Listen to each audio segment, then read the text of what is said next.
Hello everyone, happy Wednesday. Sorry for starting so late, thanks for bearing with us.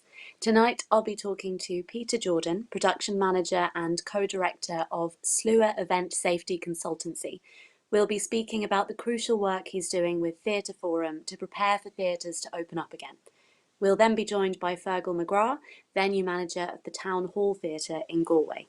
As audiences begin to return to venues, we'll discuss the problems and possibilities of social distancing in programming work. And finally, I'll talk to the director of Cork Midsummer Festival, Lorraine Maye. Like many festivals, Cork Midsummer unfortunately had to cancel in March, but they've worked tirelessly and creatively to give us midsummer moments, with some of the first live performances to happen as we leave lockdown. I'm Amy Kidd, and this is Stage Door Live for the 17th of June 2020.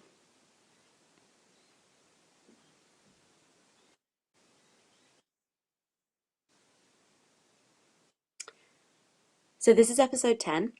As always, we have a great show lined up for you tonight, but as it's our 10th anniversary, this one is extra special for all of us here at theatremaker.ie. So we wanted to say a big thank you to everyone who has joined us over the last 10 weeks. We've been really honoured to chat with and feature some really incredible makers, and we're excited to see where the conversation leads us in the next 10 weeks and beyond. And we've also really loved hearing from you, our audience, so please do keep in touch. You can chat to us on social media, you can send us your stories and send us your press releases for any upcoming pieces of work. Send those on to news@theatremaker.ie and we might feature you in a show. So, speaking of news, let's take a little look at this week's headlines.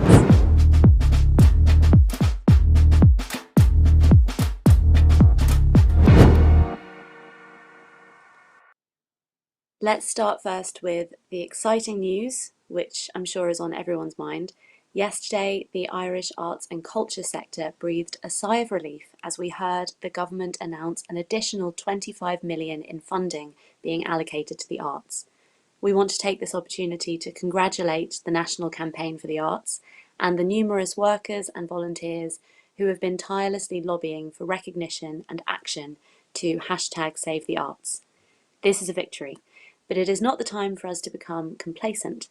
There is plenty more work to be done. We'll be joining the NCFA's online meeting tomorrow at 4:30 to hear more about the draft programme for government, the imminent Arts Council Expert Advisory Group report, and campaign next steps. We'll provide a link for you in the description after tonight's show, and we hope that we'll see some of you there. Again, massive congratulations and gratitude for NCFA and their team from all of us here at theatremaker.ie and Stage Door Live. As many of you probably know, yesterday was Bloomsday, a day which usually sees Dublin teeming with events celebrating James Joyce. But this year's Bloomsday was particularly special. Not only did the annual Bloomsday Festival take place with a number of digital events, but an announcement was made by the government that had many of us sighing a breath of relief. Minister for Heritage, Culture and the Gaeltacht, Josepha Madigan, announced an additional €20 million in government funding to the Arts Council, bringing their annual budget up to €100 million.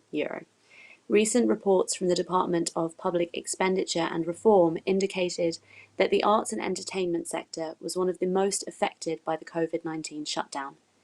Later this week, the Arts Council will publish a report from the Expert Advisory Group, which was established last month to frame recommendations to assist the sector's response to the coronavirus crisis. This report will also include research that indicates that 90% of Ireland's citizens believe that the arts are an essential part of Irish society. Debates over the meaning of essential have been sparked after the appearance of an infographic published in the Sunday edition of Singapore's English language broadsheet, The Straits Times, which showed that 71% of participants polled believed that artist was number one in the top 5 non-essential jobs. The poll has triggered a significant response on Twitter and a number of follow-up articles from the Straits Times, including a breakdown of how the initial poll was conducted. We'll include links in the show notes after the episode and let you draw your own conclusions. And the Straits Times isn't the only news publication in hot water this week.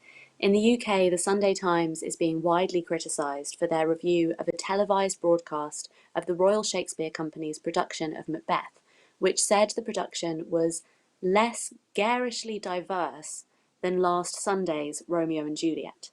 The RSC has stated that they were shocked and appalled by the language used in the listing, saying, "Such deliberate and offensive use of language demonstrates clear prejudice and devalues people, in this case specifically devaluing the work of RSC artists."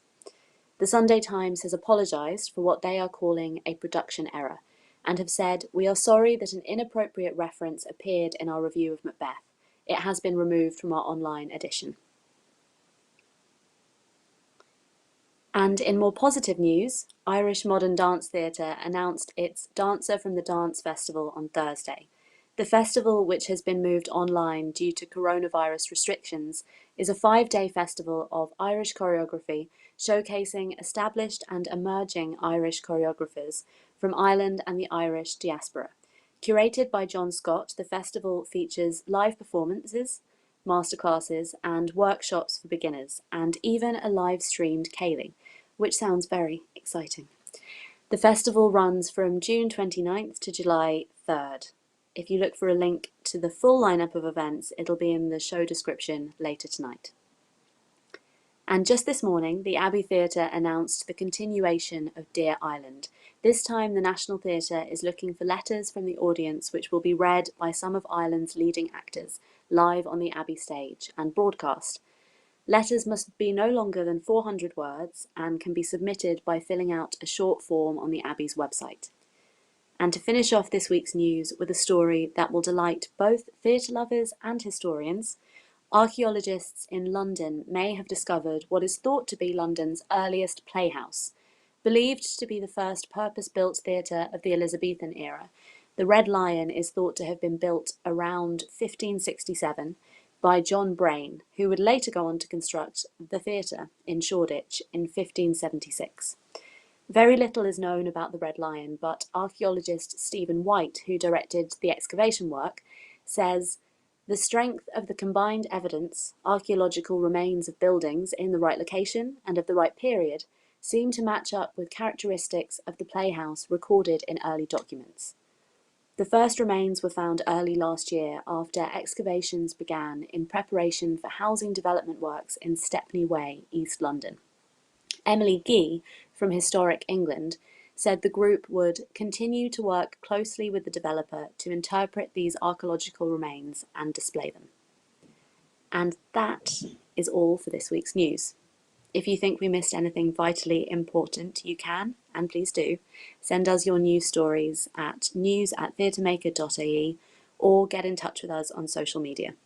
And don't forget to check out our blog post for our news producers weekly post with some more news, the news that didn't quite make it in this episode. It's on theatremaker.ie.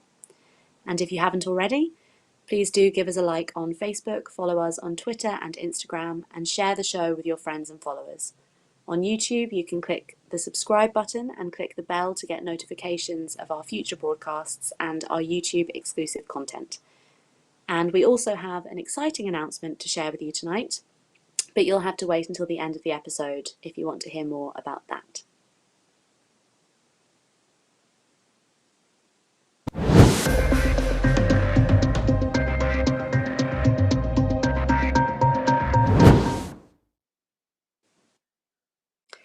Now, our first guest joining us this evening is Peter Jordan, a freelance production manager who has been working within Irish arts, theatre and events for over 20 years. He is also co-director of SLUA Event Safety Consultancy. SLUA has been working with TheatreForum on developing guidelines for the safe reopening of art centres. Hello and welcome. Hi. Hey, How are you hey doing Amy, how today? you doing? Hi. I'm doing good, thanks. Yourself? Yeah, good. Busy. Great. Yeah, no, I can imagine. So, yeah, let's start off with, could you just tell us a little bit about the work of SLUA and TheatreForum? Yeah, well, SLUA is myself, Joanne Moore, Julia Dalton, and we've been working with a consultant called Dermot Scully as regards to business Mm. continuity. So what we've been looking at is kind of talking to TheatreForum and talking to their working groups about trying to figure out or strategizing some kind of guidelines documents as a guidance for venues on how they kind of extricate themselves from this COVID-19 chaos to some degree. Yeah. Sorry, I'm getting feedback in my ear, so I'm a bit like it's Oh, are disorientating. you? Is it a bit Yeah, confusing? Are you hearing yourself? yeah, yeah. Oh. So yes, thank you. So basically, the way we started was it was actually a conversation with Fergal, who's on at the end at the one of your other guests. Like so, Mm. before the pandemic hit, I was out on tour with Choctaw and Mam, so we were in New Zealand. So when we landed that week, obviously the pandemic hit on the lockdown happened later on that week, and I was due to go into Port Gosh with Carmen and all this, so it was a bit chaotic. But I suppose with the relationships with Choctaw, so we had those venues in Asia, in Singapore, and in South Mm. Korea and Taiwan. We could talk to them, and they had a lot of experience from SARS. So a lot of it was their conversations, and then through conversations with Fergal, we talked to TheatreForum, we talked to the Arts Council about trying to introduce a set of guidelines that might be of use here. So obviously, then we tried to tier it Yeah. as regards looking at business continuity, looking at occupational safety, look at public safety, and to probably try give venues some kind of strategy for how they may reopen, or even for them to actually see how they may not reopen, and the scale of the work that was ahead of them. So that was the intent Yeah. of the guidelines. And so you mentioned Taiwan and South Korea there. What are some of the moves that countries have made exiting lockdown before in this context? Um, well, the consistent thing across all of them is the approach. The audience experience is quite similar. So a lot of them is everybody's masked when they go in. There's a thermal scanner, so everybody gets their heat check when they come in. There's questionnaires when you come in to the theatre. Obviously, hand sanitizers, social distancing in the seating. So that was consistent across everything we saw. And a lot of the protocols that are being introduced presently here are what was they had in place prior. There's a lot of their venues post SARS 2003 had a lot of infrastructure and working practice to support the current protocols we're putting in for Mm. COVID-19. And do you think that a socially distanced venue will affect or influence the type of audience that actually come to see productions? For example, do you think it would alienate maybe older, more vulnerable people? Um, I think it's kind of very hard for people not to be honest, and certain vulnerable groups will be fearful coming into a setting like that. But I think if we can, as a sector, if we can show how the job we're doing, I think we will reinforce confidence in that. And that's one Mm. thing is we are very, very good at it, is our audience experience when you come into our theatres and you come into our art centres. Everything we do is geared around that audience journey. So, and a lot of centres and a lot of theatres are built around people of like different, obviously, age range, demographics, children. So that is one thing that the sector is excellent at. So I would imagine Mm. that, and I think that was one thing even within the safety document, was to be consciously look at those elements within the audience, because I think if we gear it to everybody of a certain um, cohort, let's say, we're eliminating too many people. So it's about, if we can Yeah. catch the people on the periphery, I think then by default we'll obviously have got everybody. Yeah. And you use the term public nervousness, I believe, don't you? What's your kind of opinion on what are your predictions for the public's nervousness? Um, I mean, I think at the moment, what we're trying to do is we're trying to learn new habits of work. And the expectation is that when we come, like later on in the year, if we get a second wave or if there's a surge in the virus, that the systems of work we create now will be able to uh, uh, create resiliency within organizations that they don't have to close their doors. Look at, if you're watching the news, and a couple of weeks ago we were getting regular cases of community transmission and Yeah. unfortunate death of people. I mean, that cannot but affect you. But I think over Yeah. time, we just have to, as a sector, start that conversation with our audience, and that conversation with the audience starts from the first marketing of the show, through to when you buy the ticket, through to coming into the theatre, and afterwards in questionnaire. And I think the ability of the theatres to be able to react quickly to the audience experience, I think, is going to be imperative. And I think nobody's going to get it completely right. So people have to be willing to be able to change up pretty quickly. And I think creating those constant feedback loops with your audience will be pretty important. Yes, yeah, continuously learning and adapting. Yeah, Um, yeah. Also, so you don't only work in traditional theatre contexts. You also have Mm. experience of kind of corporate events and outdoor events and site-specific work as well. Do alternative venue settings have any merit or anything to offer here? Is there something we can learn from I, those? I would think, I mean, I would think massively so. I mean, I think Mm, I think there's two phases we're looking at. The immediate phase is looking at the 20 million that came yesterday from the NCFA. All that does is put the industry onto life support for the next couple of months. And hmm I think with that, there needs to be a real kind of creative thinking to how we make work, because there's a massive sector there of freelancer staff that needs to be they need to be gamefully employed to feed the ecosystem. So at least then when we come back in hopefully later on, next year or whatever, that there's an industry there that can support new work coming through. So I think all of Yeah. that, almost kind of like festival programming, is going to be really important. Getting Mm. the fly there. Is that a flight? Yeah, I noticed it buzzing over. Yeah. Um, yes, yeah. And do you think that any of the ways that we're having to adapt now, do you think this will create any lasting change? Say we talked about more vulnerable groups a second ago. The kind of Mm. things that would be put in place for elderly people or disabled people to have easier access and to feel safer, do you think there's anything that we can carry on, um, even when it's not essential in this way? I would hope so. I mean, I think this could be an amazing time for Irish theatre. I think if we focus on going back to last February, I think maybe we're shooting ourselves in the foot. I think this is a new place and new opportunity, so we need to look at it like that. Um, and I had we had like great conversations with Pádraig Naughton from ADI in advance of this, and that conversation about how you support, and even talking to Maeve Lambert.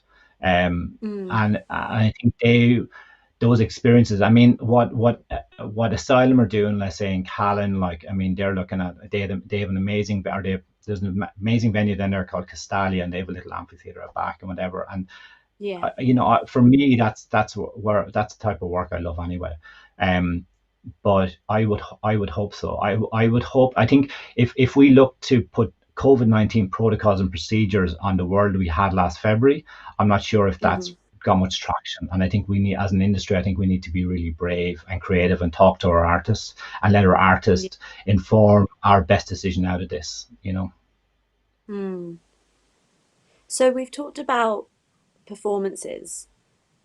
Rehearsals are going to be allowed to begin in stage 4. What's this going to look like, kind of safety in the room wise? Um, I mean, we because I'm a production manager with United Fall, and we had a conversation yesterday with the director and stage management. And production management, and it was, I mean, that's a one person show, it's a dancer, and the logistics Mm. of trying to figure that out for a one person show was just like numbing. So obviously the more you go up in scale, I think at the moment we're all a bit, I think we're pretty risk averse, and I think we're all just seeing just this mass of a wall of impossibility almost. I think if we break it down Mm. into manageable bits, chunks, I think we will get there. A lot of it is looking about how you manage exposure within the room, as so far as Okay, like if you could look at it now, like let's say I lived on the country, the rate of transmission local in the community transmission is relatively low, so the relative risk of Hmm. infection within the society is low. But what we're doing is creating systems of work to support us that in August and in September and if in October, if the transmission rate increases, that Hmm. we have systems of work that we can go out and carry out our jobs. And within that, on the expectation that transmission is a little bit higher, then you're looking at stuff like the ESM maybe, or the props buyer doesn't come into the room as frequently as they should. So Okay. you're, and the way creatives would have come into the room traditionally, maybe done a lot more with video. So a creative might come Mm. into the room and go into the rehearsal room and then go to the set builders and go to the costume workshop, etc. So that interaction on what we would do. So I think the stage manager definitely becomes more of a linchpin now in regards the transfer of information. But a lot of that as well is that I know there's a lot of nervousness about how you deal with a creative floor as regards social distancing, because there is an expectation that social distancing will still be in play. So it's quite a Yeah. it's an unenviable task to be able to say to somebody, well, you need to manage that. So that's why everybody has to own it as an issue. This isn't just for the stage Mm. manager, it's not just for the production manager, it's just the responsibility of the director and the producer. I think we all need to be conscious of that. But Yeah. fundamentally, it's pretty basics, hand hygiene, respiratory, and social distancing, but it fundamentally changes our systems of work. So what you did before, you can't presume it now, and you have to reimagine all of what you've done and try really Yeah. investigate it. But with that, I think it's about looking at your white card model. It's about programming that in as an earlier stage. It's about talking to the venue at an earlier stage in the process, and about being realistic with the director and the creative team about what they want to achieve as well. So that it's ultimately trying to achieve their vision of what they see the show to be. Yeah. So there's a lot of stuff to keep in mind, but on the whole, it seems like you're quite positive about the whole thing. You have to be, because this is what we Yeah. do. We make shows, and Yeah. I think we have to maybe stand back, and we really have to proactively try get shows back up, purely to make Hmm. sure that the freelance industry is supported. Because I think it's an Yeah. and I a lot of venues will have the unenviable task of having to reduce the scale of the show because they physically won't be able to achieve this. But there is a massive ecosystem of talent out there that has to be supported and has to be kept going, that we have an industry Yeah. to go back to. So yeah, I just think we have to be brave, and we have to go, and we have to start somewhere. Yeah. No, I totally agree. We have a question from social media now for you, Peter. So I think it's going to come up on the It's screen. probably from my I'll. mother. Is it? Let's find out. Um, Kevin, are you going to bring up the question?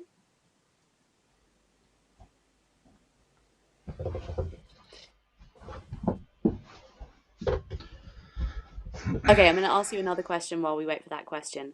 Um, where can any interested audience members or artists that are trying to plan for shows, where can they find all of the up-to-date information as it is released or adapted? Um, so with TheatreForum, there's three documents up on TheatreForum's website. So if you go on there, you'll find Hmm. the guidelines. Um, so there's three documents. One is on business continuity, one's on occupational, and one's on public safety. And hopefully Great. over time we will revise them. The whole idea is you're not going to make a perfect document. The document is there as a working document. It's there as a base for people to work off and to try figure Hmm. things out. I think we'd spend a lot of time trying to create something perfect, and it doesn't work. So Yeah. it's very much a live document. People take from it what they want, and it's informed by the industry. So the working group that TheatreForum put together of venue managers, AIST input, venue production manager input, the input of the ARC, the input of ADI Ireland, and so it hopefully there's an ownership of the documentation, that the ideas and the guidelines from it are from within the industry, and Hmm. and I think that's very important. Yeah. Great. Um, okay, apparently we are not going to ask you a social media question. So that's everything from me. Thank you so much for having a chat with us about all of that. It was Great. really great to hear all that and very reassuring. And we And will thanks a we'll million be for brave. keep doing program going. It's great. Well done. Oh, good. I'm glad you like it. Thanks so much. Thanks, Peter. Good Okay. night. Nice.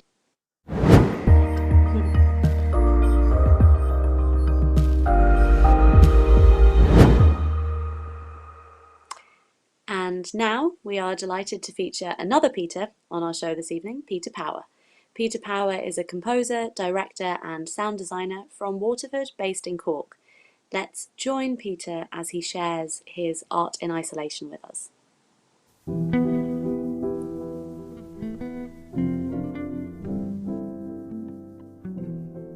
Hi there, my name is Peter Power. I'm an artist from Waterford living in Cork. I am the current artist in residence with the Cork Midsummer Festival and the outgoing artist in residence with the National Sculpture Factory. I work primarily with sound and music and try to use that medium to tie together multiple other forms of art to create multimedia, immersive experiences, immersive emotional experiences, intellectual experiences for audiences. That's led me into working in areas like theatre, dance, circus, opera, film. I have found myself working in large spectacle as well in the last few years, and more recently my work has led me into visual art, very heavily leaning on, I suppose, digital work, which seems to be manifesting as virtual reality, augmented reality design. That's had me associate direct a piece that represented Ireland in the Prague Quadrennial last year, and moving forward I've started researching into various other virtual reality digital projects for upcoming in 2020-2021. My passion, I suppose, for working across as many fields like this as I can is because I feel the ultimate aim of art for me is to create a sort of a non-linear experiential space where we can sense a sense of the unknown. Too much of the world, I find, is caught up in known things, in the compartmentalization of information and emotion. And I know I struggled a lot with that. I come from a science background and have always found myself trying to break the world apart into appreciable sort of chunks, and while at the same time trying to satisfy an emotional state of mind through music and art. And at a certain point I decided to bring the two of those things together and to challenge the sense of the unknown, and to bring that into focus as a state of mind. I try to build work that is very rigorous, a lot of research, a lot of not information, but a depth of concept that feels very powerful to me. And then so that you can kind of build a work on very heavy and robust architecture, and then you can let it go in the moments when you have the audience together. You can kind of trust that once you've done the work, once you've built the framework and made sure that that's stable and solid, you can take massive leaps into these unknown spaces and experience those things together as audiences. And I think that's the most powerful thing art can do, is it can kind of bridge known and unknown spaces through the craft that's in focus. As a result, I like to work in areas that bring multiple genres together.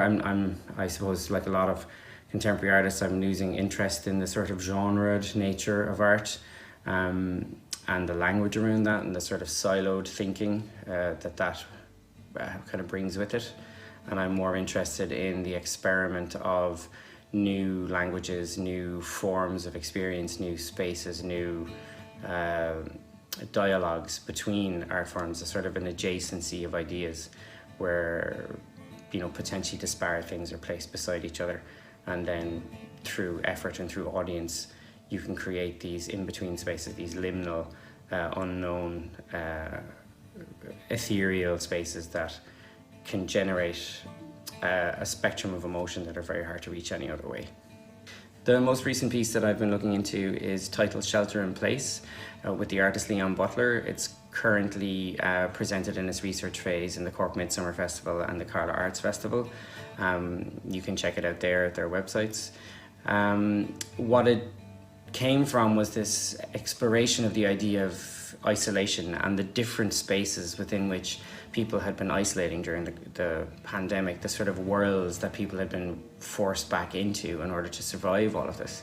There'd been a lot of rhetoric around the time of this virus being sort of a great leveler, everyone having the similar experience of isolation, but actually that's just fundamentally not the case. There is a quiet inequality that has been at play during all of this, and we were really interested in how we could try and find a way to create connection at a time when we were desperate for connection. And a lot of digital work had been sort of brought out at the time. People were being asked to perform on Facebook and all this, and that all had felt quite unfulfilling in some way. And we were talking about, would there be a way at all to try and create a digital space where people could experience each other's sort of environments. And we had come across a couple of open source or free softwares that allowed you to analyze three-dimensional space using just a standard smartphone and turn it into a virtual world. And the idea came to us that maybe we should build a sort of monument to where everyone had been during this pandemic, get people to scan the spaces that they had lived through all this, their bedrooms, their apartments, their offices, their gardens, to create this sort of unified world where we could take all of these different rooms, these different environments, and piece them together in one unified digital space, and bring us all in there and be able to actually walk around that world together, walk around each other's sort of intimate isolations. And it felt quite a beautiful way to connect people at a time where we had all felt so unconnected, or disconnected. And so that's where the idea came from. The shelter in place idea came from the idea of the sort of American response to telling people to stay where they were in crisis. And as a result, what we've endeavored to do is to take that technology and to try and generate this mutual communal space from these individually isolated environments and bring that together digitally. I suppose during lockdown everything changed. We've lost almost an entire industry, and we've lost the language of that industry and how we connect and how we create and how we interact and how we manifest. It has been brutal, and I think we're one of many environments, one of many industries that have felt that. It has in many ways shown us that this capitalist, self-fulfilling, neoliberal attitude of manifesting the self on its own, and that being seen as some sort of shark eat shark world as being the ideal for success, has been shown to be very false. That we in fact do need each other as a community. We do need communal protections. We do need each other. And that has been, it went from a conceptual conversation before all of this to people spending 3 months genuinely alone and feeling the fact that they needed that. That has altered everything. It's altered everything about the way everybody makes everything. In order to try and manage ourselves through that, a lot of artists have kind of been shunted into working digitally, which has been very difficult for a lot of those artists, particularly those who haven't been in any way involved in digital work or digital spaces before this. And a lot of art forms simply don't belong there. They don't function there because they require sensorial relationships in the real with others. That's caused quite a lot of challenge and quite a lot of heartache and misconception around what we should be doing and what the value of our work and what the value of our ideas are. So the challenge during this time has been to create anything meaningful, and I certainly can't say that I or many other artists have answered that call yet, but I do know that the focus and energy is going that way, and there will be beautiful things that come from this. It's just going to be a very, very difficult time for the next while. We're going to have to be there for one another. We're going to have to forgive each other the failures that are to come, the experiments. We're going to have to be generous with our ability and our capability, and stay with each other in this as we try to come out of this very, very, very difficult time. The audience is the final collaborator, as they say. You need them. You certainly shouldn't be making work exclusively for an audience, and what I mean by that is that you shouldn't be fearful of their eye. You shouldn't be fearful of what they expect, but you have to be conscientious and caring and considerate of what they expect and who they are and what they need and what the audience as a sort of generality is. It is the point of contact between the art and the experience. In many ways, we are tasked as artists with that exact space. There has been quite a political attempt over many generations to separate artists from their audience, using sort of insidious terms like public engagement and facilitation. And that sort of disempowers the artists and makes them think that the audience is not something that they should be concerned with, that that's for the middlemen and women to sort out for you.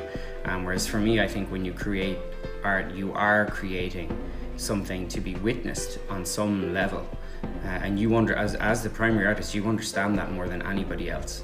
And so this idea that the audience is a sort of a statistically analyzable sort of metric that comes from like a Facebook algorithm is quite dangerous. They're not a demographic, they're us, and we are making things for us, for them, for us together.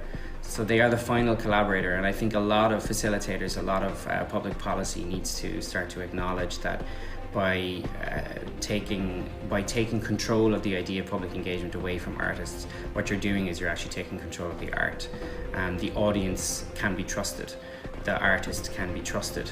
We are able for more than we are told that we're able for. And I think the best work, the best environments for the audience-artist relationship are the ones that are left to be trusted. And supported, of course, but not disempowered by, I suppose, facilitative ideologies placing themselves between the artist and the audience. There's nothing to fear from an audience.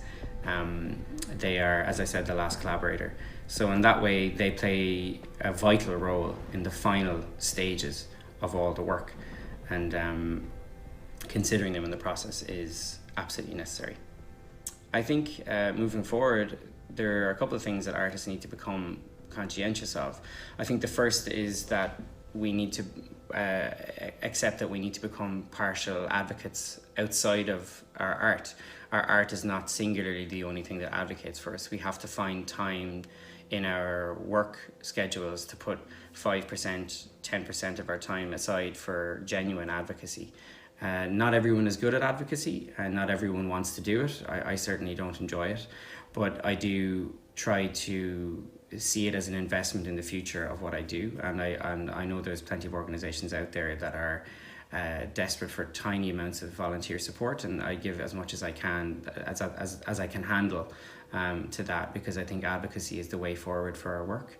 We have to advocate so heavily because unfortunately we live in a society where art and the idea of art has been assaulted by a sort of a capitalist or a neoliberalized machinery, and has taught us as we've moved through our lives that it is that art is some sort of luxury. It's some sort of affectation of the wealthy, or some sort of intellectual's folly or fancy. In fact, for me, I think the more we move towards a more socially caring society, the more we start to understand that art is not that it's actually a sort of a thread that moves through everything and holds everything together.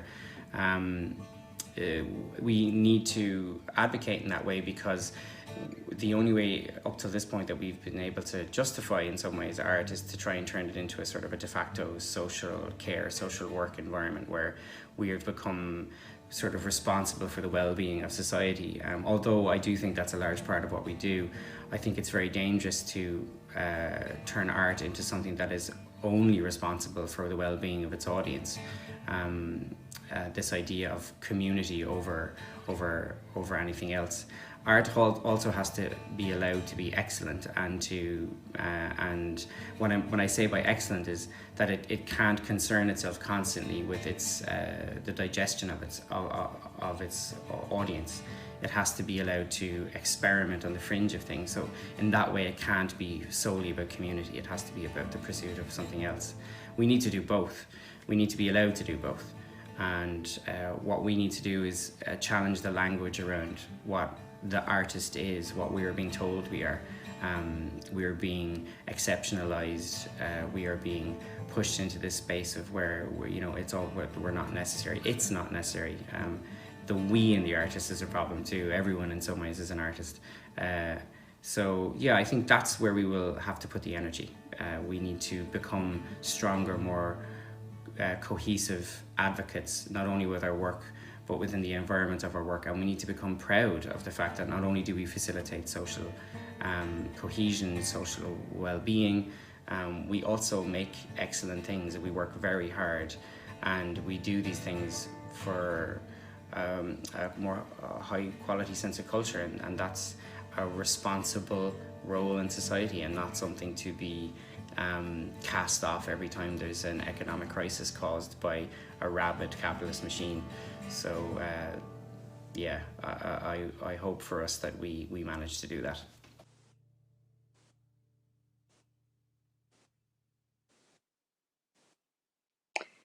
We will be providing links to Peter's collaboration with Leo Butler, Shelter and Place in the description box after the show.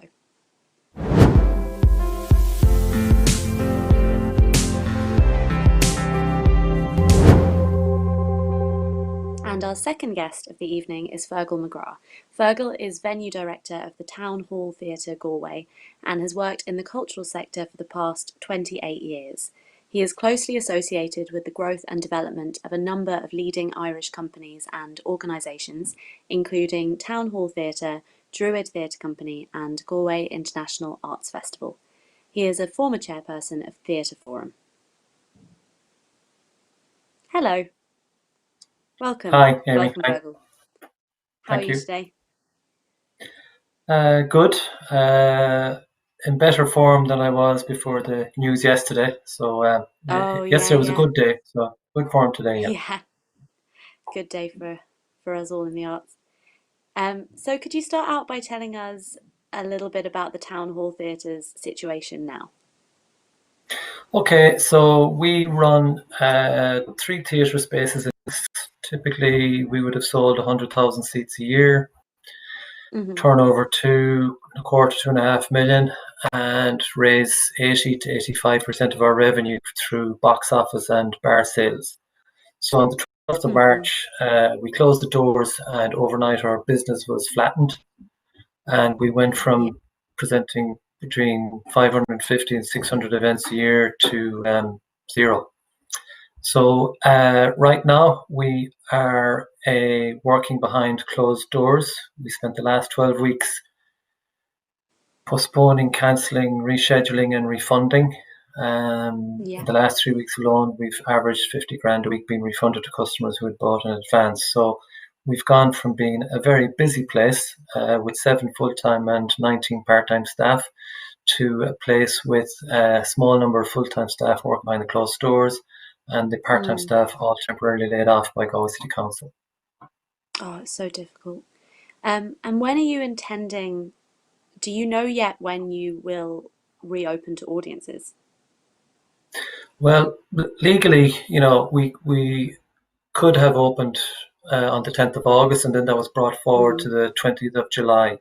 But in recent months, and in particular in recent weeks, our program for August, July evaporated, August disappeared, and September disappeared as well. So November has almost evaporated. So we're clinging on to some events in October and December and trying to rebuild the other months. So we anticipate it could be, late August before we get back to having doors open. And we are we're working closely with basically the creative side of our industry, working closely with our colleagues. We operate as part of a group of venue called NASC, and we're dealing with many other venues across the country just to see what's possible. But everything is based on the first word being safety. And once you are able to open and you are able to put on a show, how do you think everything that's going on is going to affect your programming choices? Oh, it's a different world. It's a blank page. So in a nutshell, we've gone from, say, at the town hall having 400 capacity. At 2 meters distancing, we'll have 40. At 1 meter distancing, could have 80. And at 1 meter distancing, if we could sell to single household or traceable groups of 4, we could get to 33%. So, and that's the highest figure I've heard nationally from any venue, and internationally likewise, other than, say, Portugal, where Pete has done some work, in South Korea, where they have different scenarios. So we obviously have an issue of reduced availability of resources, reduced box office, restricted capacity. But secondly, we have to watch what's appearing on the stage, what's safe. And again, Pete spoke very clearly on that, the challenges and difficulties of what can be on the stage. And for us, there's a related challenge of how many we can physically fit backstage. And then there's the whole issue before the shows might get to us of rehearsing and touring safely. So it's a 3D, 4D dimensional, it's a multifaceted problem. We can manage safety for staff. We're confident now. We're close to managing safety for the public. We can manage the pinch points. They'll put us under pressure. We probably have shows which won't have intervals. We'll be looking at shows of 1 or 2 people on stage, and we'll be looking at a whole range of other restrictions that for the short term are basically, I suppose, it's almost like, we're just going to have to work with what's available to us, play the cards as best we can as we nudge our way forward through this situation. And what do you think audiences are going to want to be seeing? What do you think there's an appetite for at the moment? Or is your thinking really just what's possible rather than what's desired? Yeah, I'm a salesman. We're audience driven. We absolutely, we love and work with our artists. We couldn't survive without them, but we're equal.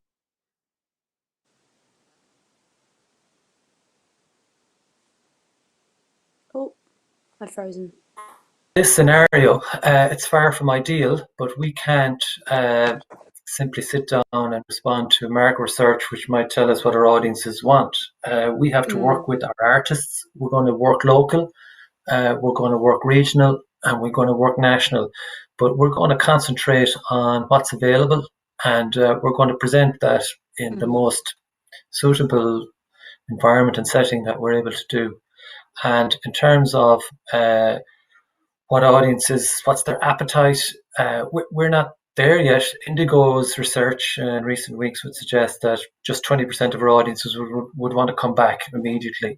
The rest of the audience stage will take their time coming back. But actually, we're not worried, because once we know we're safe and we can open, that's when we'll press go.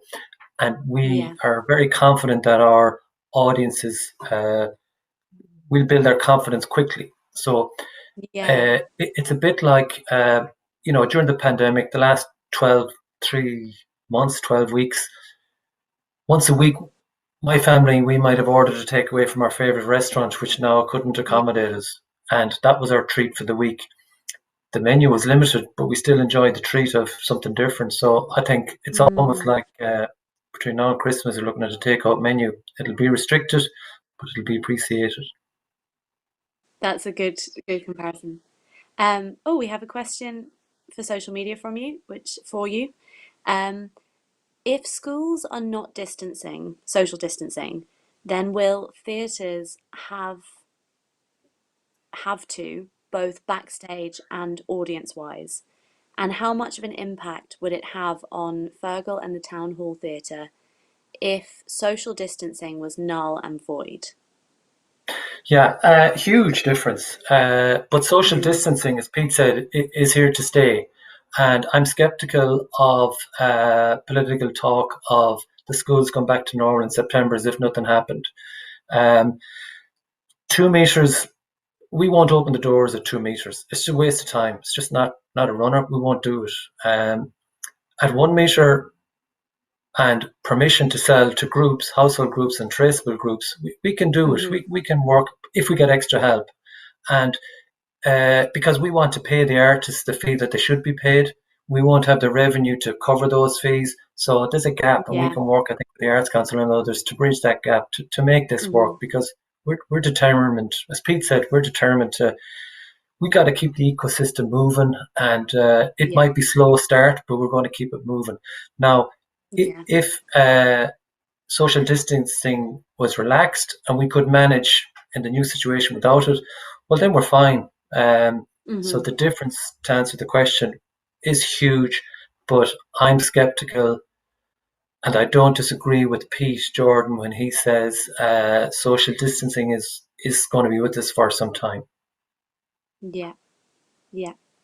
And what's your opinion of the kind of public nervousness that we talked about with Peter, of how the audience is going to feel?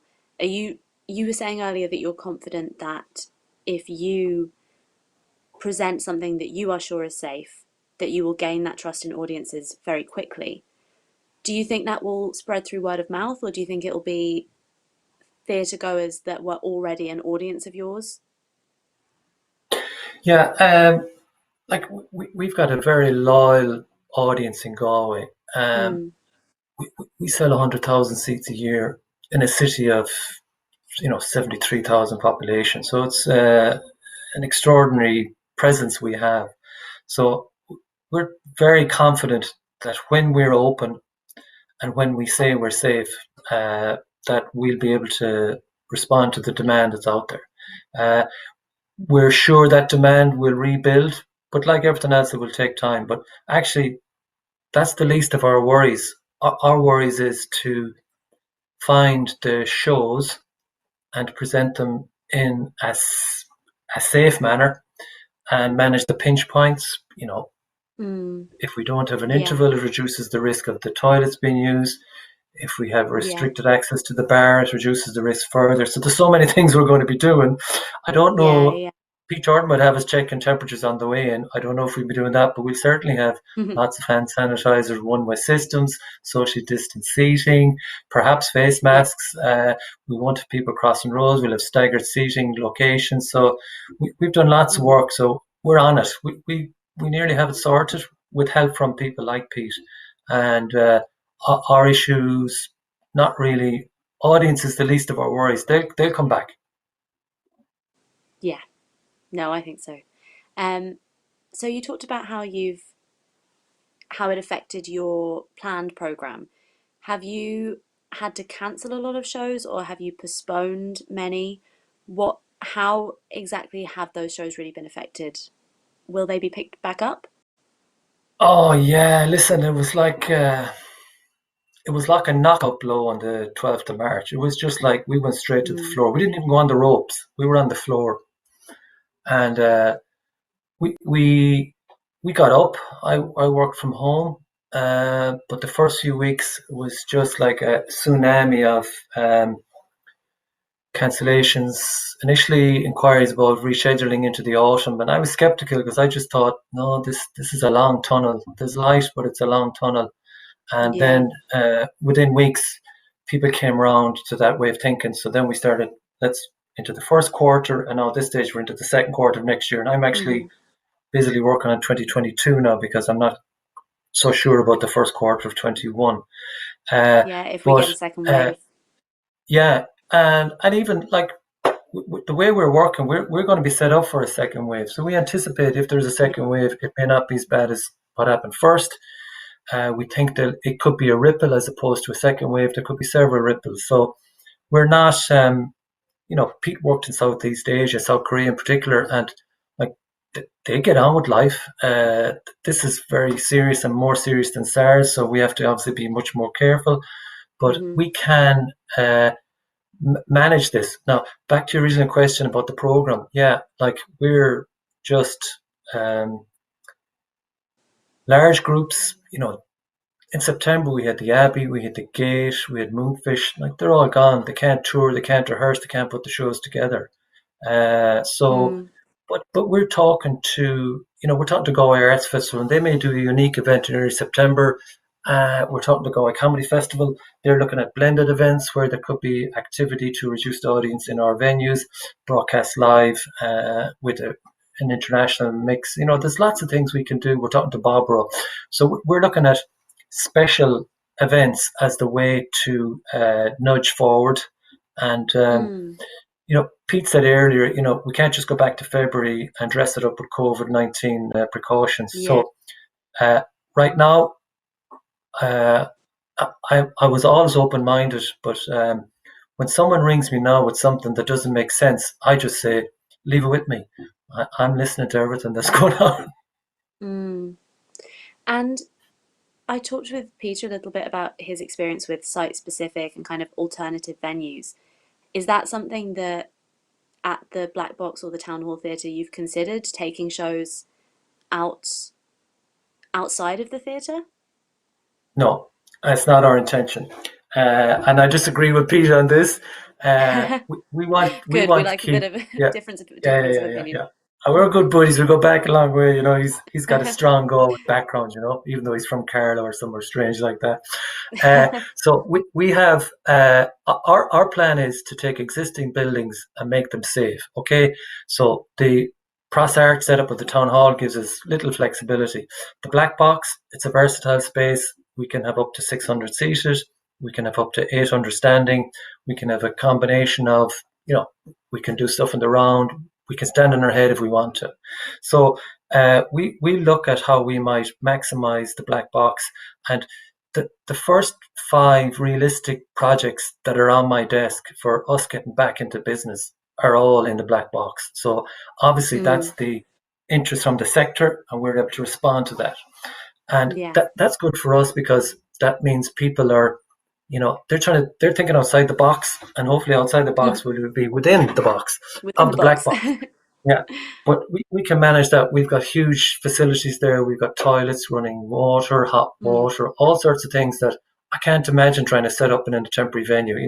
For 3 years I worked in events, outdoor events, and I couldn't. I know the costs of setting up running toilets and running hot water in a field. So it's not for us.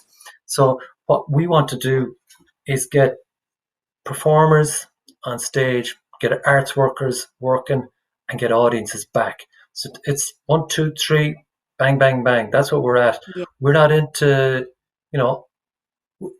I'm not saying we're not into reinventing a wheel. Innovators don't have to be inventors. We're watching what other people are doing, and if we see something that works, like no better man to cut and paste and turn it around, we'll have it.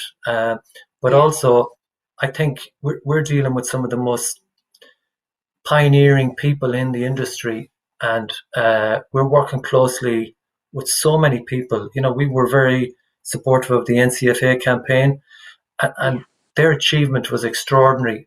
But parallel to that, there's the whole world of the events industry, which is Epic, and the Events Industry Ireland. There's so many groups now, but all of them are still out there fighting the fight. So there's 3 fights going on.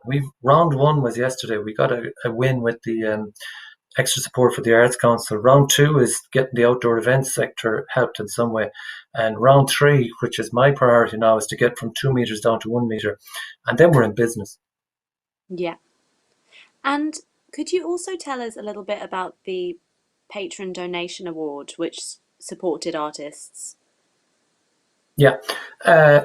Basically, in May we advertised, and in June we announced a number of, they're modest enough in size financially, but we had 7 local, and it was very much for Galway City or Galway County based artists or independent producers or creatives or whatever. We left it wide open. So we advertised the scheme where we hoped to raise 10 grand from our patrons, and when we got so many inquiries with 17 applications, every one of them was brilliant. I was just mortified trying to pick a winner. We brought in an outside panel, and they were mortified trying to pick a winner. They were all so good. So we picked 7 winners, and we had to put extra money into the kitty. So this year it's up to 12 grand. So that was to basically open up our spaces and our expertise and our some modest financial support to help people create and advance their ideas. And then as they move forward, we come back in with other ways to help them to get them to say a production phase or whatever. And separately, we also worked with James Reardon in recent weeks with Brew Theatre, and his residency was reconfigured because he planned initially to work with 3 international artists. We reconfigured that to work with 3 Galway local artists, and we've put extra funding into that as well. We're doing other things, like we're working with the a nursing home project where we went to 5 other local artists to work with us in terms of engaging with residents in nursing homes, and that's great. going to roll out in the next few weeks. So I mean, when this crisis hit, Theatre 57 and Galway Theatre Festival, they just said to me, this is very serious for Galway. This, like, Galway's on the floor. So is there anything we can do? So my view was, we got to do something. We got to do it fast. So our venues may be idle for performances, and if they are, they'll be far more available for creation of work. So that was the first thing we said, and that offer here, and that will be taken up, and we're working on that. And separately, our small initiatives have given people, I think, the confidence and in some way restored their self-belief that there is a way out of this, and that they can look to us and others to help them get out of this. Because I keep saying to people that we as a venue, we don't exist unless we have performers, unless we have the whole creative and the whole arts worker network behind the people like Pete Jordan and others, and our staff. So we got to get up and running again. We got to get our staff back. We got to get our audiences back in. So this is round 1 of 15. But I think after yesterday, we got through round 1. So bell ringing for round 2. Yeah, back in the ring. We have a social media question for you, and it is: what do you think of plexiglass screens between seats in theatres and cinemas? I saw some countries experiment with it. I'm not sure about it. Not going to happen.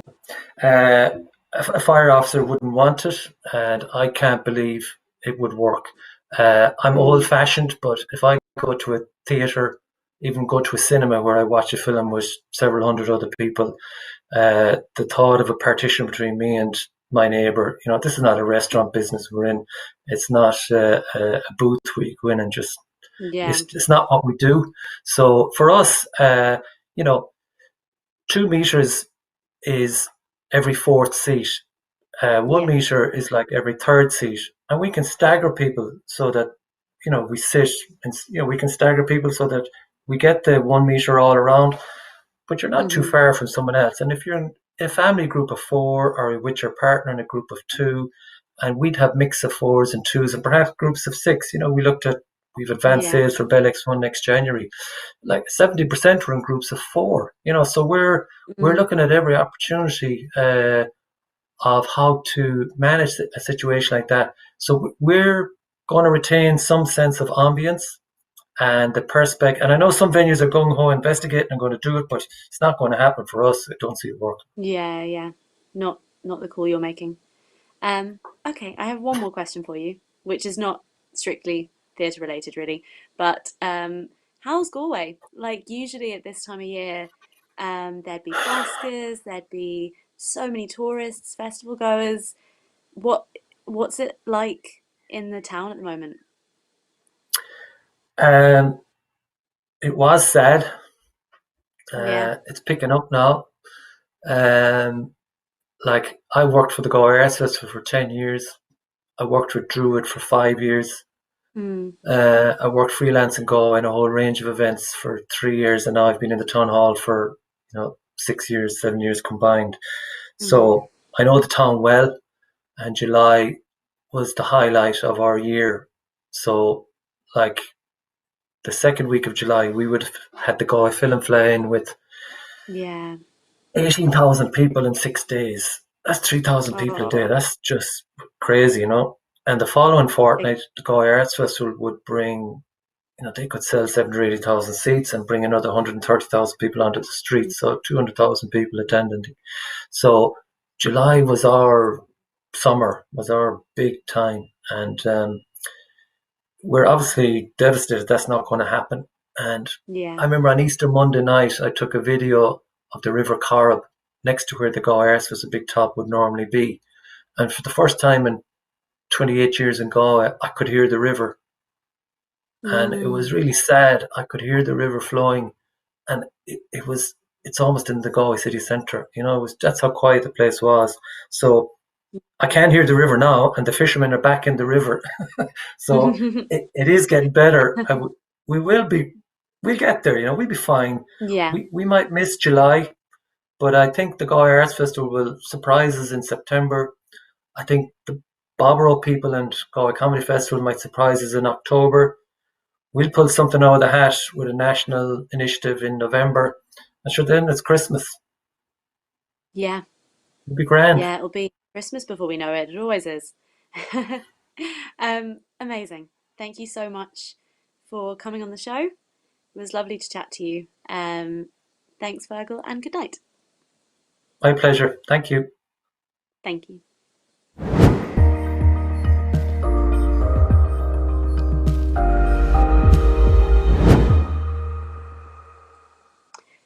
We were really delighted to hear from so many of you with response to our question, what do you need from theatre? And as we promised, we're featuring you, our audience, to help us celebrate our 10th episode of Stage Door Live. So let's hear what you thought.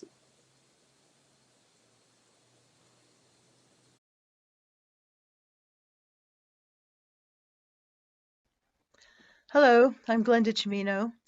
I'm both a theatre practitioner and an avid attender of performances.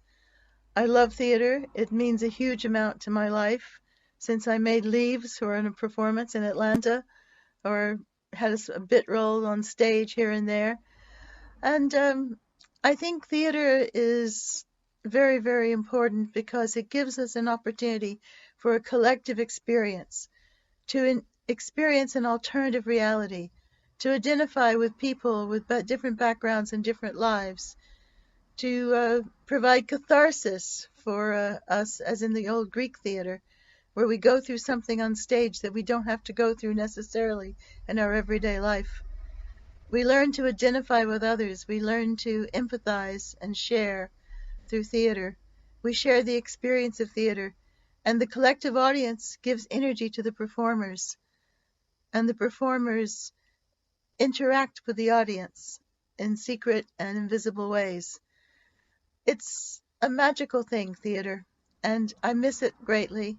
Being in your own room, talking about it, doing a one-woman show even, it's just not the same. Theater is a collective practice. It's a spiritual practice. It's an art that I hope we will get back after COVID. And I don't know how long this video is supposed to be. I haven't prepared anything, so this is all off the cuff, off the top of my head. But I think that without theater, we're much less rich culturally. And I look forward to writing some plays and putting them on, and I look forward to seeing other people's work on the stage. I have seen a number of productions that have stayed with me for years. I've really appreciated what the actors and the director and the writer went through to get the thing on stage, because it's not easy. And renting theaters is expensive, and training actors takes time. And stage management is a crucial thing behind the scenes. Without good stage management, your work may be wasted. I just really look forward to being surprised by theater, to learning something I didn't know before, not didactically, not being taught by somebody, but being shown, being made a part of an experience collectively with the audience and individually in my own heart. I like theater that touches me, that moves me emotionally, that maybe makes me a better person for having seen it. And I look forward, as I say, to making more theater and going to more theater. And best of luck to all of you theater practitioners out there. I really want to see your play. Thank you. So what I need from theatre is that safe space where me and my peers, our wonderful theatre company, Slapdash Productions, can try and expand on our skill level and our ability, not only as actors, singers or dancers, but where we can also evolve as people. We need to have our mentors back, the wonderful Tara Landers and Janice DeBroya and the master himself, Chris O'Sullivan. We just need to have them back and teaching us the skills that we might need in the future.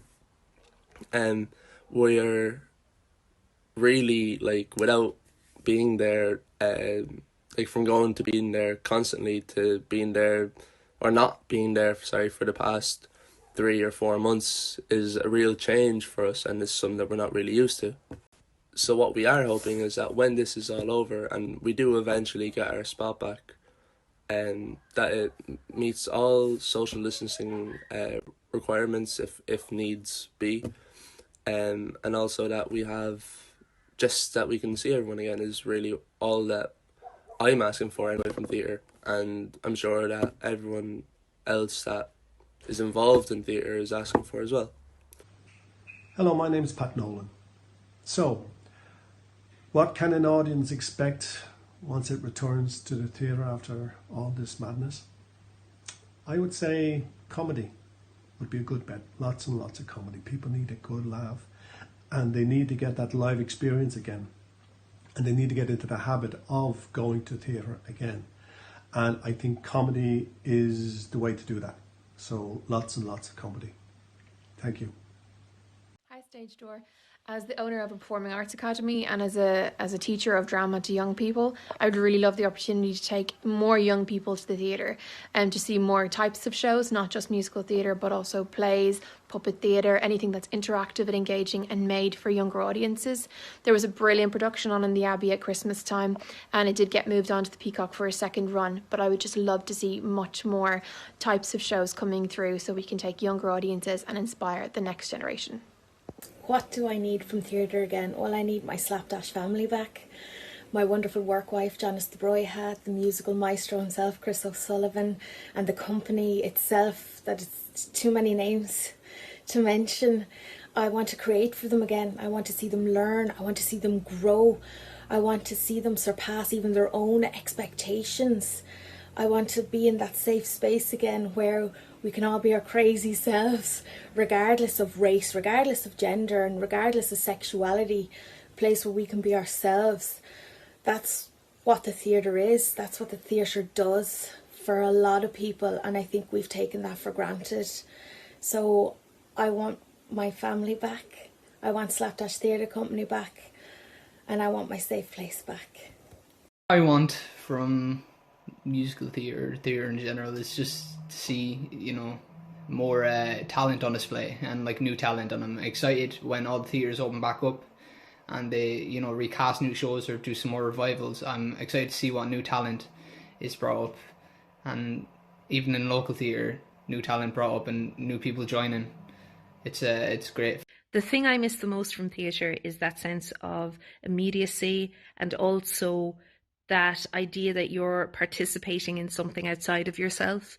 And even when you buy a ticket as an audience member, you are helping a story being heard or an idea being communicated from all the people on stage, the people at backstage who helped put this show there for you to be part of and to be a spectator of. And it's really, even if you're just sitting there in the dark, there is something about the buzz in a room where everybody is feeding off of this and really trying to learn something new about the world. And that undeniable sense of collaboration and the fearlessness that it takes to put on a story is something that I really miss, and I really need to have that in my life. I just want my second family back, all the Tara, Janice, Chris, all the lads, everyone in the group. There's only so much you can do at home, like you can practice at home or whatever, but like it's not the same. Getting fed up my family as well. I just want to get back doing theatre and just having the crack. That's it. How you doing? The question has been posed to me, why do I need theatre? For me, it's the escapism. The chance to walk through the doors and just leave the outside world behind. The anticipation of the first curtain call, the overture starting, the music, the excitement. It's also a shared experience I have with my wife and my daughter. There's a passion that we all share. So it's something to do outside of the norm, and let alone I enjoying a performance, I'm making memories. That's why I need theatre.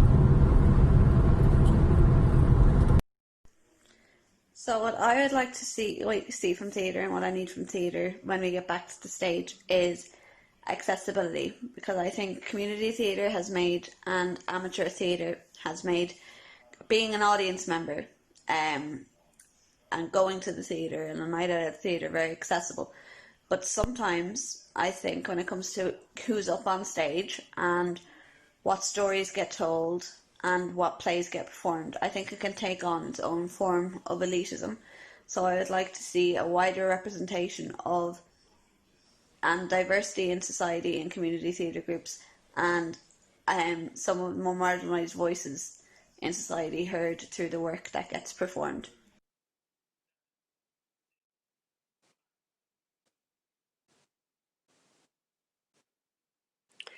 Thank you so much to all of you for your heartfelt responses. We definitely need to see everyone in a theatre soon.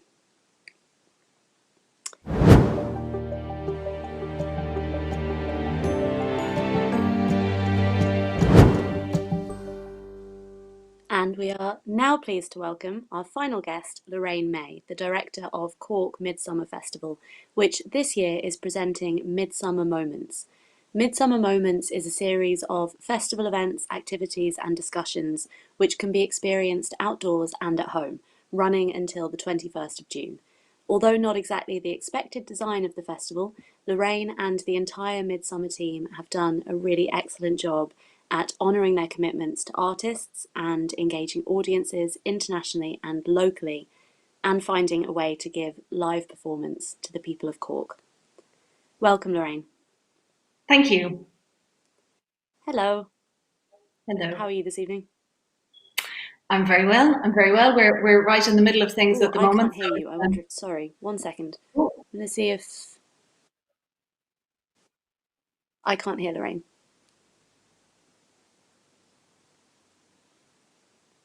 I don't know if it might just have switched off on my end. Lorraine, would you mind saying? I'll ask you how you are again. Yeah. Hi. Can you hear me now? Yes, I can. Great. Okay. Yeah. So, in response to your question, I'm very well. I mean, we're in the middle now of our Midsummer Moments, and it's been really thrilling, to be able to bring great art to meet engaged audiences in the middle of lockdown at the moment. So that's a very good feeling. Yeah. No, it must be. So going back to when you had to announce the cancellation of the Cork Midsummer Festival on the 31st of March, could you tell me a little bit about kind of that time, the decision process, the feeling that you all had as a team when that cancellation had to take place, and then the reallocation of time and money towards Midsummer Moments? Sure. So I suppose, like everyone, we'd been watching COVID-19 and, it taking a deadly hold on China earlier on in the year. And I suppose at that point, it still seemed so far away. It was still something that was way over there. And then when it hit Italy, that's when it became much more of a reality in terms of how it might affect us. Of course, very quickly, it was in Ireland.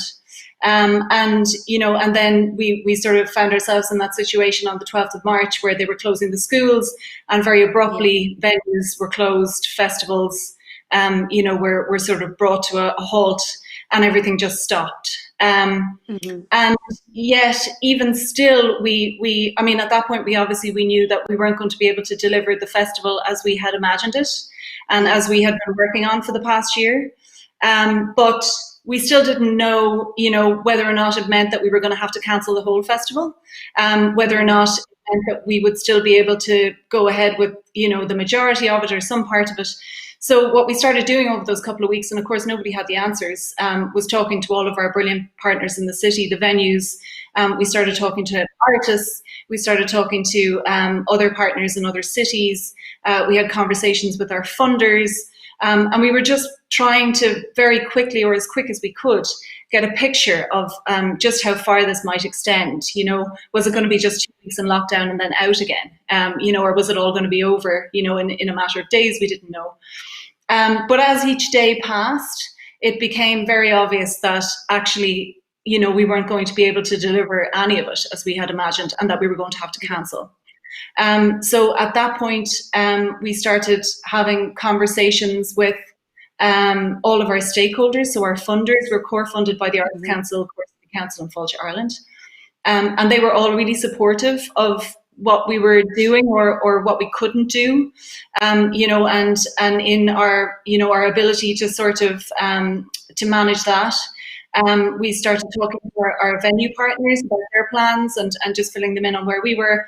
And also we started talking to artists as well. And how did you manage your commitments to your artists and honouring those? Yeah, because you did you did well with that. Yeah, Sorry, I mean, not at all. I mean, because, the Arts Council had been so brilliant in coming straight out of the traps and saying we're going to honour all of our funding to our core funded organisations. That gave us a point at which we could immediately sort of look at our budgets and say, right, we're going to honour our commitments to artists. So we honoured our commitments 100% to Irish artists in terms of guarantees and fees. And there's still ongoing conversations about those shows and that work. Some of it will see the light next year, in the festival.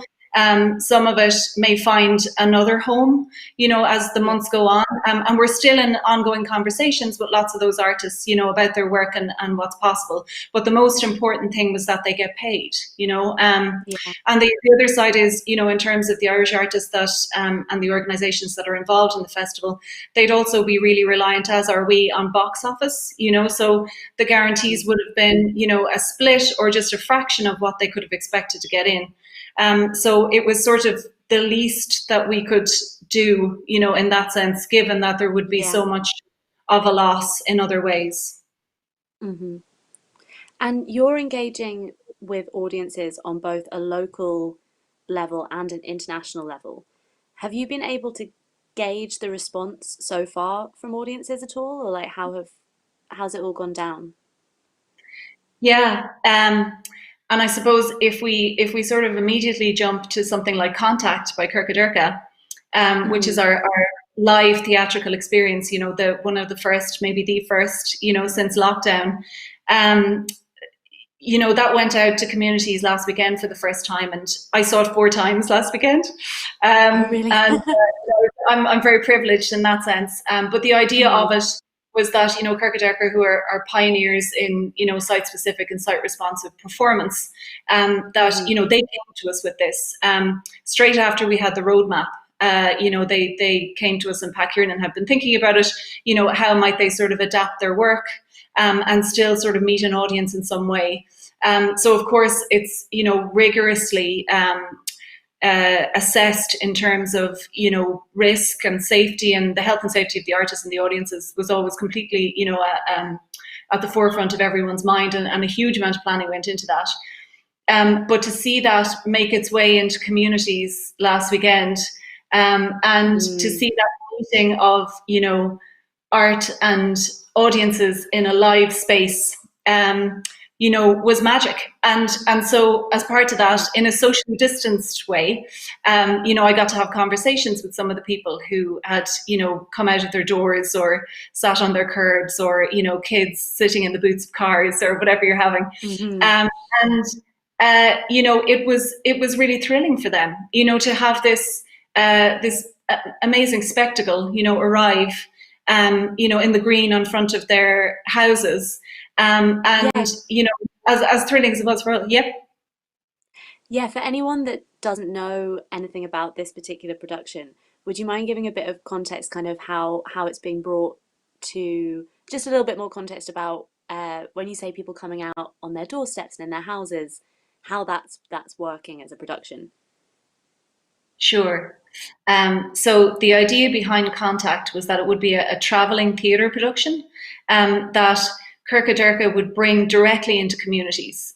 So on this occasion in lockdown, instead of having people come to us, that they would go directly to them. It's two performers, and the whole artistic, sort of intent behind it is exploring the loss in contact that we're all feeling so intensely at the moment, while we're in lockdown. So the way that this sort of works is that there are 16 locations in total, so there'll be 8. There was 8 last weekend, there'll be 8 this weekend. And essentially, if you are one of the lucky ones, you receive a letter in your postbox a few days before the performance to say that it's coming to the green in front of your house. And then it's completely silent. So, there was a lot of thought gone into, if people don't want to engage, because it's that thing of, people haven't actually bought a ticket, to come. They haven't decided to come. They didn't need to engage. They can just feed them. You want to welcome them, yeah. Exactly. Yeah. So, and there was a lot of thought gone into that. So it's very visually arresting. It's the lighting is incredible, and it sort of arrives, and people were encouraged to stand in their windows or stand out in their gardens or, come out the front of their houses, whatever way that they wanted to engage with it. And so the first of those performances happened last weekend. Amazing. I wish I was in Cork to be able to see those. So you've also organised Turning Point and a youth theatre meetup. Would you tell us a little bit about those as well? Sure. So Turning Point is a partnership with the Everyman. And there are so many discussions happening at the moment, lots. And, we were conscious of this, drain on artists' time, or, that they're being asked to participate in so many things. But also what we were conscious of was that there are actually, in our conversations with artists, there are a lot of people who maybe felt like they hadn't been part of a conversation yet. So we wanted to kind of offer a space for that. And especially given at the moment when there's so many freelance artists and arts workers and people who are really feeling the hit of this, and particularly in terms of the festival, like there would have been hundreds of artists and arts workers involved in this, of all disciplines. If we were able to sort of run the festival as we had planned. So we wanted to offer a space, and if people, we also thought that there would be huge value in having a regional conversation. So there's lots of conversations that happen on a national level, and they're really great and really productive. But in terms of just the sort of keeping it sort of to the essence of the festival and the Everyman as well, that sort of commitment to Cork artists and workers, we sort of felt like offering a space for them would be a really good thing to do. Yeah, totally. And you also support artists kind of through the year with residencies and funding, such as Make and Jane and Rothwell and Tracks. Could you tell us a little bit about the status of those, and if they'll be able to continue after lockdown, or if they're going to be affected in any way by what's happened? Sure. I think it's really important that these kind of supports continue. And certainly it's our plan to continue. And I can tell you a little bit about where some of those things are. So the first thing that we have is a festival artist in residency scheme, of which Peter Power, who we heard so eloquently from earlier on about his beautiful project, which we're so proud to present as part of Midsummer Moments along with Carlow Arts Festival. That residency will certainly continue. He's in residence for 2 years, and obviously, as we'd had lots of discussions about how that might manifest itself this year and how it might manifest itself in the festival. But we'll need to rethink that, and as with all of these schemes, I think they'll need to be led by the artists in terms of what they need. Like how do we need to sort of restructure and reimagine these things to fit with where we are now in the situation that we're in and what might be coming down the tracks. And speaking of tracks, that's our partnership with the Dublin Fringe and Barbaro, and it's all around supporting independent artists to make work for young audiences. And conversations about that are literally, we're talking about it today on email. That's going to continue, and again will be led by the artists. What do they think it's a good idea to make at the moment? How do they want to engage with young audiences? What kind of work do they want to make? The Jane Rothwell Award, which is our award for emerging artists who identify as female, from Cork or who live in Cork. Kim Sheehan just did her sharing, again, not as we had imagined it. There was going to be a sort of a full live show, but in many ways, it was also a really brilliant opportunity, because, we did a sort of a live streaming, and it was really well received yesterday evening, and, hundreds of people have seen it, and, it's a whole other, I suppose, a step on the way to a project that we're still committed to, that we'll do next year. There'll certainly be another recipient of the Jane Ann Rothwell Award as well. Like, we'll keep the same timeline. We won't, push that back. And in terms of make, we haven't had any conversations about that one just yet, but I would be very surprised if it wasn't everyone's intention to continue. It normally happens in November. It might be looking at pushing the timelines of that, and having it at a different time of the year, or maybe having it manifest itself in a different way. But I think almost certainly all of these support schemes, will continue. Yeah, that's great. So we have a social media question, and it is: as a positive consequence of the lockdown, do you think there could be more of a demand or turnout for festivals in the years to come? I know I am fed up of experiencing art in isolation.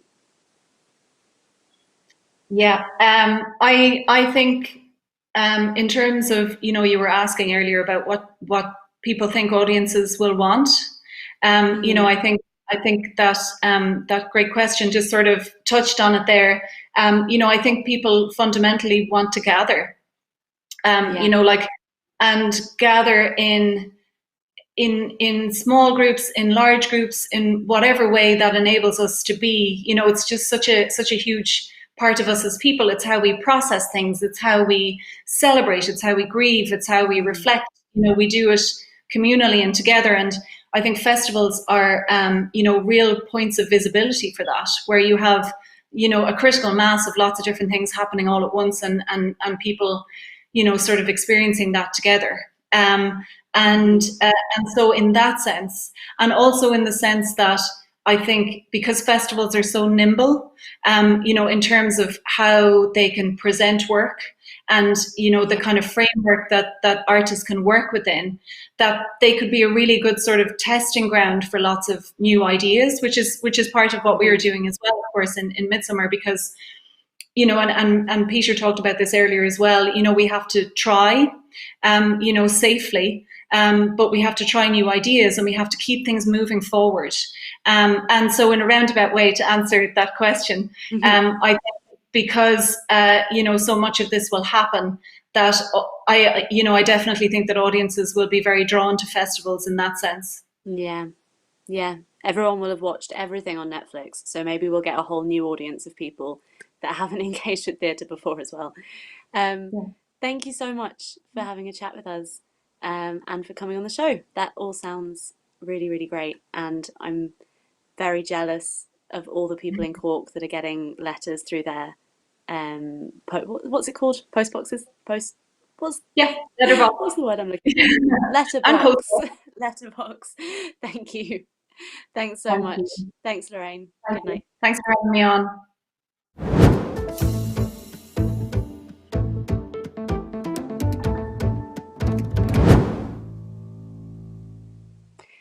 So as our last word this week, we want to share something a little bit special with you. So as I said earlier, this is our 10th episode of Stage Door Live, and it's been a whirlwind so far. It's gone so quickly. You know my face quite well if you've been watching these shows, but we would really like you to meet the rest of the team and to get a little glimpse of what it takes to put on a live stream like this every week. If we were in the theatre, this bit would be pulling back the curtain, turning on the work lights and getting our crew out on stage. But now they will be joining us from their respective homes and home studios for a little look behind the scenes of Stage Door Live. Welcome to Stage Door Live Master Control, better known as my apartment, a tiny little place in Drumcondra where I've taken every little bit of equipment that I've had to build a control room for our weekly live show, Stage Door Live. I'm Kevin Michael Reed. In normal times, I'm a theatre director, as well as a video and lighting designer. In COVID times, I find myself as a producer and director of Stage Door Live.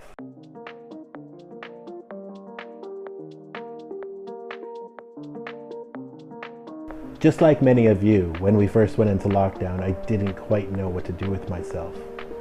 First, it was going to be 2 weeks, and I learned some new software. And then it was going to be 4 weeks, and I wrote a draft of a new play. And then it looked like it was going to be much longer than any of us had anticipated. I didn't quite know what to do with myself anymore. TheatreMaker.ie was a project that I've had in my head for a while, but never quite had the time to get it running. A resource for theatre makers and arts workers in Ireland to find information they need at the touch of a button. While the original project is still in development, I thought Stage Door Live was an add-on to it, but it quickly became something that we could do now. I reached out to a few collaborators to see what they were doing. Pretty much the same thing. Amy Kidd was the first person to sign on. Her and I had this incredible opportunity to work together on my GradFest production at the Lear. The more people we talked to, the more positive encouragement we received. So Stage Door Live was born. Stage Door Live is created by a group of volunteers who believed in this idea of bringing a live show each week to you during the lockdown and hopefully long into the future. Many have asked us how we create the show, so I wanted to take this opportunity to introduce you to all those working behind the scenes of Stage Door Live. This is our 10th show, and we're really proud that we've made it this far. Tonight, I'll be talking to Niamh Honer. Tonight, I'll be talking to Aisling Byrne, Kate McCarthy, and Dr. Una Keeley, with Gavin Kostick, Tom Creed. I'm Amy Kidd, and this is Stage Door Live for the 3rd of June 2020. Our week starts on Thursday, when we have our production meeting to talk about the next week's show. First, we discuss the good and the bad of the night before, sometimes more good than bad, sometimes more bad than good. And then the associate producer, who's taking on the show for the next week, tells us their plans for the show. Here's Chris and Abby to tell you more about the producing process. My name's Chris. I'm a writer and a researcher with Stage Door Live, and I'm here in Wicklow, in my home. So it's my job to come up with what guests are going to appear on the show, which I do in collaboration with the other members of the team. And then I reach out to those guests by email. I do some research on them before we speak, and so I look up what their past work was, what they're working on at the moment, and then I conduct a pre-interview. And the pre-interview is to kind of give a structure to the interview on Wednesday night. So we go over what questions are likely to be asked. Hi, I'm Abby. My job is to structure shows, find topics we want to cover, and also bring guests on. So I will pre-interview our live guests. I will also chat with Amy after those pre-interviews to share what topics we covered and to find a structure for the show that will mean we will get the most information and the most important information covered in the shortest amount of time, which is always the trick. I'll tell you one of the great curses on creativity is the ought to be feeling. I ought to be doing this. I ought to feel this way. By Monday, Hillary, our news producer, and I have already been discussing the news segment for the week. We've been collecting press releases from theaters and companies, as well as news headlines from the major newspapers and media outlets. Here's Hillary to tell you a little bit more about her process. Hi, I'm Hillary. I'm the news producer and writer for Stage Door Live. Every week I search the internet looking for all of the news from the theatre world, both here in Ireland and abroad. I take all of those headlines and pop them in a spreadsheet.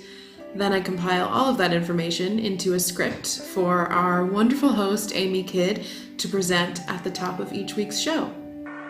Some good news on the home front this week is that Cork Midsummer Festival has announced their programme of events, Midsummer Moments. There are 4 ways to engage with the programme. I also write a blog, The News That Didn't Make It, which highlights the most interesting stories and articles that we didn't have time to feature in that week's show. You can find that at theatremaker.ie. Monday through Wednesday, we're basically all working a full-time job as the pieces of the puzzle come together. As the show's technical geek, I'm usually editing our pre-recordings, developing the motion graphics for the show, and working with the writers and associate producers on finalizing the show's structure. On Wednesday, the final touches are coming together. Abby and I are finalizing the script before handing it over to Amy to give it a read and make it her own. I review all the associate producers' notes from their pre-interviews with their guests and try to find the thesis of the story that we're trying to tell for that show. The last thing that I write is the last word, our weekly end-of-show monologue. Now, if you can't tell from my accent, I'm American, and the politics of Irish theatre are still something I'm very much learning. The associate producer of the show, who usually doesn't agree with me, reviews the first draft. And then we hand it over to Amy to give it her twist as well. I know there have been a few times where Amy has called me saying, "We can't say that." As the National Campaign for the Arts points out in its 13-point plan, the arts are everywhere. We use the arts to interpret and make sense of our place in the world. And now, as we begin to recover, our world has changed, and we have a lot to make sense of. How do we socially distance in the rehearsal room, or on stage, or backstage? And how do we get back to work without compromising the art that we are trying to create? Or should the art we create under these circumstances conscious and direct response to these challenges and constraints? By about 6:30, we all log into Slack, which is our text-based communication platform. The associate producers, who are each managing chat rooms on YouTube, Facebook, and Twitter, as well as looking for your comments and questions. Amy gets on camera from her home. Abby, who runs the teleprompter during the show, logs into our show running system. And by that time, our guests are generally calling in and getting ready to go. This is where my setup is when we go live for Stage Door Live. It's my sitting room at home, which isn't always ideal. Couches aren't great to sit on for comfort when you're actually trying to work, but it's what we gotta do. Already had technical difficulties this evening, and it's always a bit mad when that goes wrong, because we have to rely on this to talk to each other. One of the guests had problems logging in, so we're a bit late going up, but it's okay. And I think, yes, this is it, we're about to go live.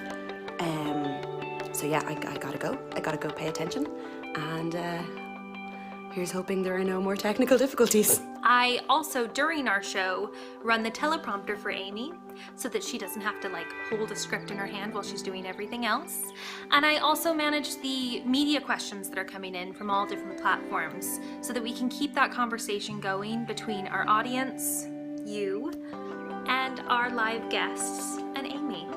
And that's what it's all about, is keeping that conversation open and keeping engaged with each other. Thank you so much, Neve, for joining us tonight. Thank you for all of the work that you and the Civic are doing. That's all we have time for, so I'm going to say goodbye and stay safe. Thanks.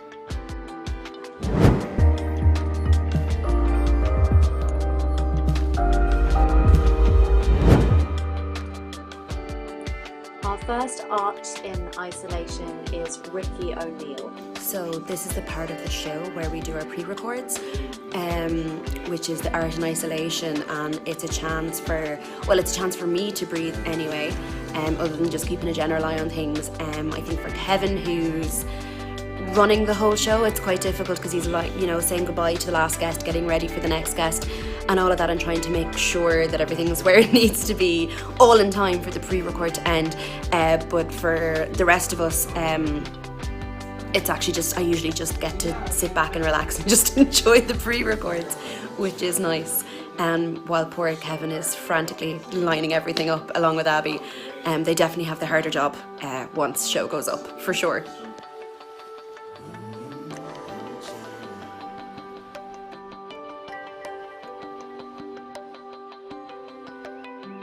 Amy, a quick history if you're going to do that question. We're running out of time. The first episode we ran completely from the computers in my apartment. But as the show grew and as we tried to increase the quality of the production, we've been slowly moving different functions of the run of the show to cloud-based servers. Just the technical requirements of operating a remote show where everyone is spread across the country cost us about $300 a week. So that's the end of the show. All done and dusted. Gonna sign off here now with the guys, and I've got my notes, and then we'll have a production meeting tomorrow and go through everything that went wrong and right. Didn't all go wrong, that went right. That's it. Good night everyone, and we hope to see you next week at 7 p.m. For the last 10 weeks we've been creating a show that's purpose is to celebrate the sector that we love, to talk about the issues that we face, those created by the pandemic and those that are ingrained in our daily lives as artists. To talk about the history of Irish theatre and the work that has been created and the work that is being and will be created as we move forward. I hope this gave you a little insight into our operation, an operation that we're changing every single week and trying to make a little bit better. A crazy idea that has now been watched by thousands of people between our YouTube, Facebook, and Twitter channels. We appreciate your support, your encouragement, and your time. Each week you join us to listen and to have a conversation, and we hope to continue that for a long time to come. Thank you.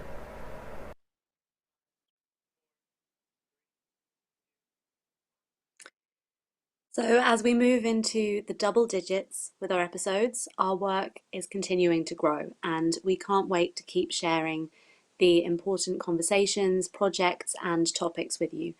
As we all know far too well, artists and arts workers are often asked to make something out of nothing, to work miracles, to use subpar resources and budgets, and be expected to reach the standards of fully funded and recognised work. Now that you've had a chance to have a little look behind the scenes, we do need to talk about something serious. Our team at Stage Door Live are committed to growth and development, to champion the Irish arts sector, celebrate it, and to continue to raise our standards of production and capabilities. As Kevin mentioned in the pre-record, it costs around €300 per week, just for the necessary data centre resources to make Stage Door Live happen. That is a full pandemic unemployment payment each week, pretty much, just to put on this show. And we have more ideas, more shows in the works that feature Irish theatre makers, not only to the industry, but to the world. So, we need your help. TheatreMaker.ie has launched its own Patreon page. Through Patreon, you can become a patron of TheatreMaker.ie and Stage Door Live, either through a one-time donation or through monthly contributions.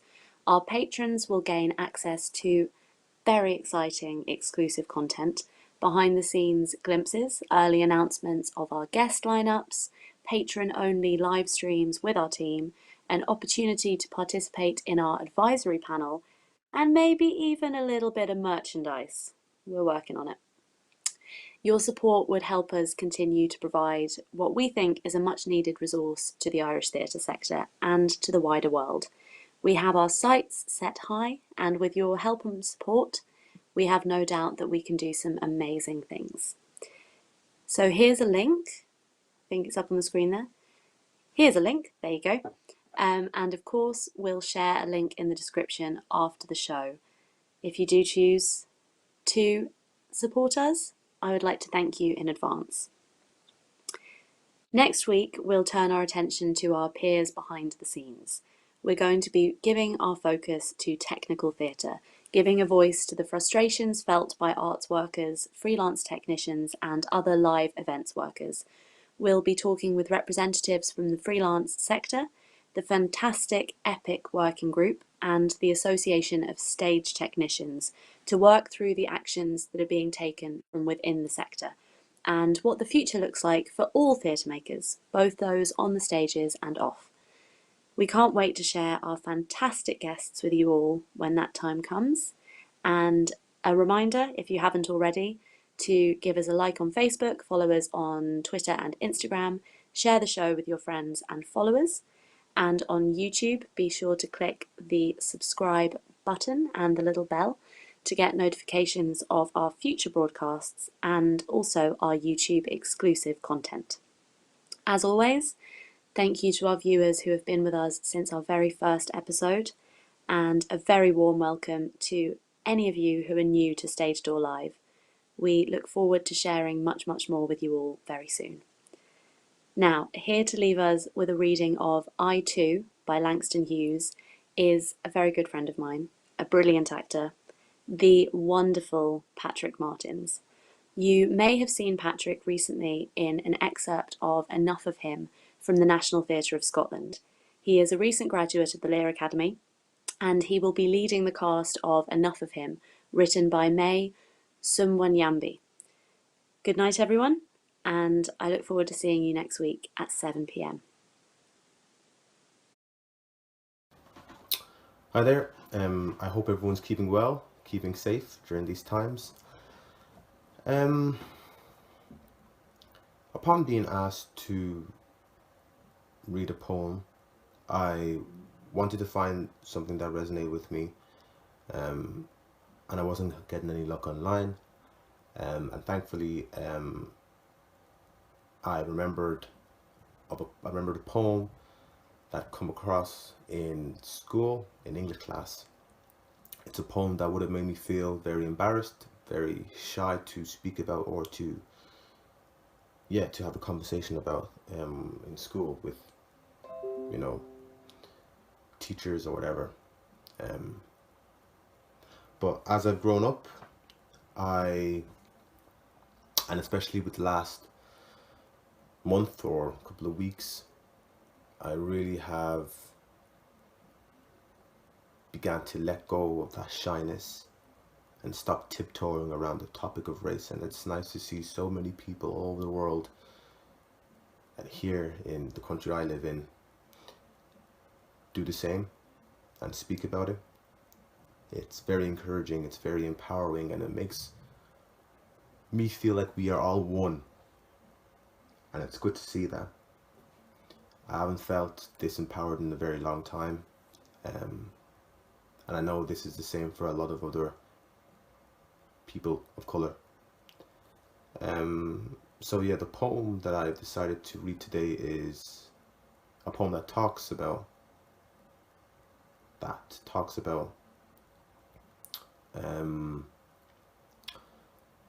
being seen as an equal individual in America, in not just America, but in every country where there are different races, where there are people of color in them.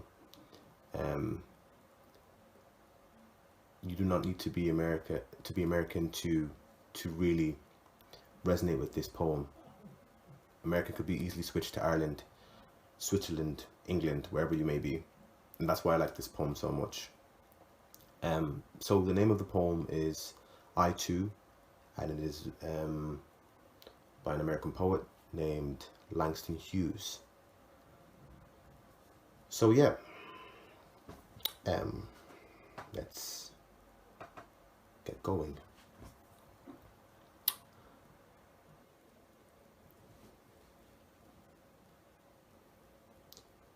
I too sing America.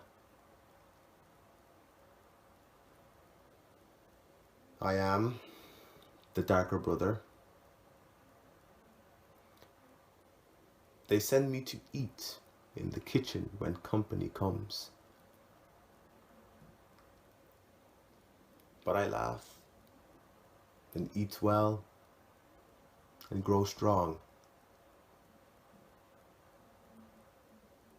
Tomorrow, I'll be at the table when company comes. And nobody will dare say eat in the kitchen then. Besides, they'll see how beautiful I am and be ashamed. I too am America.